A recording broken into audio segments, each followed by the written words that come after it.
लोकसभा इंतखाबात के रुझानात में एनडीए अक्सरियत से हुआ पीछे, इंडिया ब्लॉक दे रहा है सख्त टक्कर। सभी 543 लोकसभा सीटों के रुझानात सामने आ चुके हैं। एनडीए और इंडिया ब्लॉक के दरमियान जबरदस्त टक्कर देखने को मिल रही है। एनडीए रुझानात में 290 से ज्यादा सीटों पर सबकत बनाने के बाद पहली बार अक्सरियत वाले नंबर यानी कि 272 से पीछे हो गई है। फिलहाल वो 270 सीटों पर आगे चल रही है और खबर मिलने तक इंडिया ब्लॉक के उम्मीदवार 251 सीटों पर आगे चल रहे हैं। बाकी सीटों पर दीगर पार्टियों के उम्मीदवार सबकत बनाए हुए हैं।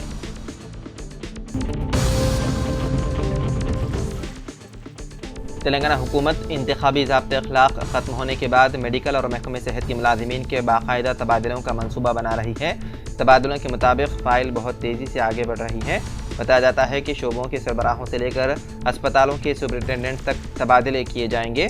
इस सिलसिले में सेक्रेटरी हेल्थ क्रिस्टीना चोंगटो ने एक मेमो जारी करते हुए महकमों के सरबराहों को फौरी तौर पर उन मुलाजमीन की तफसीलात फराहम करने की हिदायत दी जो एक ही जगह पर गुज़िश्ता 5 साल से ज़्यादा अरसे से खिदमात अंजाम दे रहे हैं।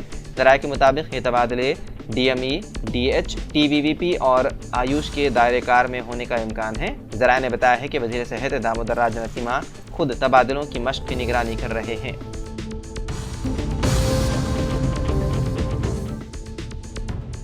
तेलंगाना की 17 लोकसभा नशिस्तों में फिलहाल कांग्रेस 8, बीजेपी 7 और मजलिस बीआरएस एक नशिस्त पर आगे चल रहे हैं। खबर मिलने तक हैदराबाद में बैरस रोवेसी 46,302 वोटों के साथ सबसे आगे चल रहे हैं, जबकि बीजेपी की माधवी लता दूसरे नंबर पर और कांग्रेस के मोहम्मद समीर वलीउल्लाह तीसरे नंबर पर चल रहे हैं।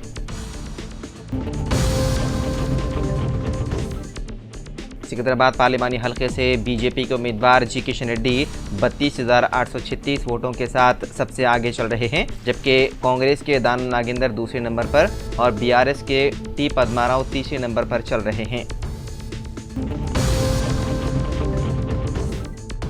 वहीं बात करें निज़ामाबाद की तो निज़ामाबाद में बीजेपी के डी अरविंद 39,066 वोटों के साथ आगे चल रहे हैं, जबकि कांग्रेस के जीवन रेड्डी दूसरे नंबर पर और बीआरएस के गोवर्धन रेड्डी तीसरे नंबर पर चल रहे हैं।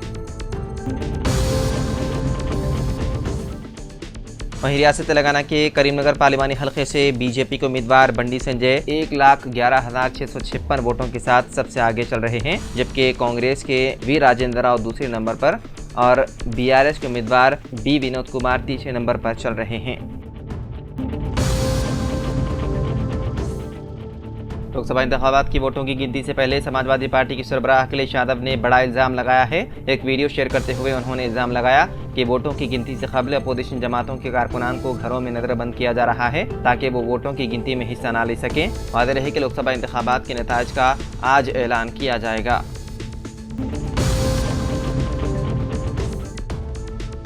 तेलंगाना हाई कोर्ट ने फ़ोन टैपिंग मामले की अखबारी इत्तलात पर सोमोटो यानी कि खुद कार्रवाई के तहत मुकदमा चलाने का फैसला किया, जिसमें कहा गया है कि पेशरो बीआरएस हुकूमत ने हाई कोर्ट के जजों के साथ साथ सियासी मुखालिफिन की फ़ोन टैप की थी।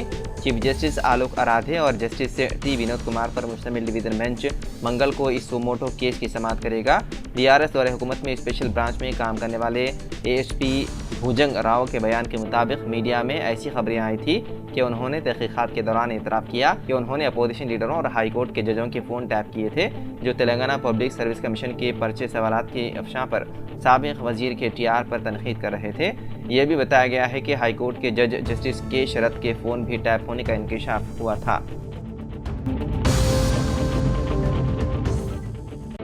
तेलंगाना के नलगुंडा टाउन में पीने के पानी की टंकी से एक शख्स की मस्कशुदा नाश बरामद हुई।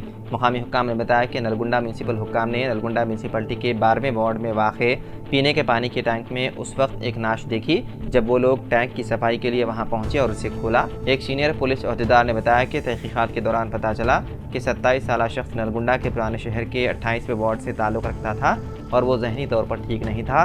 वो 24 मई से लापता था। उन्होंने मजीद बताया कि इब्तदाई तिब्बी रिपोर्ट के मुताबिक शुबा है कि उस शख्स की मौत 2-3 दिन कबल हुई थी। उस शख्स के जिस्म पर कुछ जख्मों के निशानात भी थे। पुलिस खुदकुशी और कत्ल समेत मुख्तलिफ ज़ावियों से केस की कर रही है तहकीकात।